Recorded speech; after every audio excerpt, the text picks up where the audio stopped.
ఈ వీడియోలో మనం భగవద్గీత అధ్యాయము 12 శ్లోకము 20ను పరిశీలిద్దాం. భక్తి యోగం అనే ఈ అధ్యాయానికి ఇది ముగింపు శ్లోకం. ఇంతకు ముందు శ్లోకాలలో తన ప్రియమైన భక్తుడి లక్షణాలను వివరించిన శ్రీకృష్ణుడు ఇప్పుడు ఈ అమృత తుల్యమైన ధర్మాన్ని ఎవరు పాటిస్తారో వారు తనకు అత్యంత ప్రియులని స్పష్టం చేస్తున్నాడు. మొదటగా ఈ పవిత్ర శ్లోకాన్ని భక్తితో విందాం.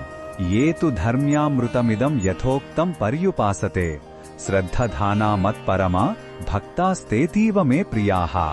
ఈ శ్లోకం అర్థమేమిటంటే, నేను ఇప్పటివరకు చెప్పిన ఈ అమృతమయమైన ధర్మాన్ని ఎవరు శ్రద్ధతో నమ్మకంతో అనుసరిస్తారో, నన్నే తమ జీవితానికి పరమ గమ్యంగా భావిస్తారో అటువంటి భక్తులు నాకు అత్యంత ప్రియమైనవారు అని శ్రీకృష్ణ పరమాత్మ సెలవిస్తున్నాడు. ఇక్కడ భగవంతుడు ఒక మార్గాన్ని మాత్రమే కాకుండా ఆ మార్గంలో నడవడానికి కావలసిన మనస్తత్వాన్ని కూడా వివరిస్తున్నాడు. కేవలం పూజలు చేయడం కాదు, హృదయంలో అచంచలమైన విశ్వాసం, భగవంతుడే సర్వస్వం అనే భావన ముఖ్యం.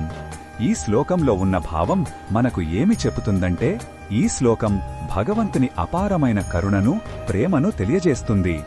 ఆయన మన నుండి పెద్ద పెద్ద తపస్సులు కోరడం లేదు, కేవలం స్వచ్ఛమైన భక్తిని, శ్రద్ధను, ఆయనపై నమ్మకాన్ని కోరుకుంటున్నాడు. ఈ మార్గం అనుసరించే వారికి తానే అండగా ఉంటానని ఒక భరోసా ఇస్తున్నాడు. ఇది భక్తుడికి గొప్ప ధైర్యాన్ని, మార్గనిర్దేశాన్ని ఇస్తుంది.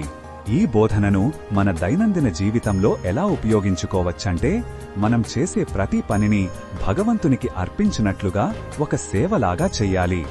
ఫలంపై ఆశ లేకుండా మన కర్తవ్యాన్ని శ్రద్ధతో నిర్వర్తించాలి.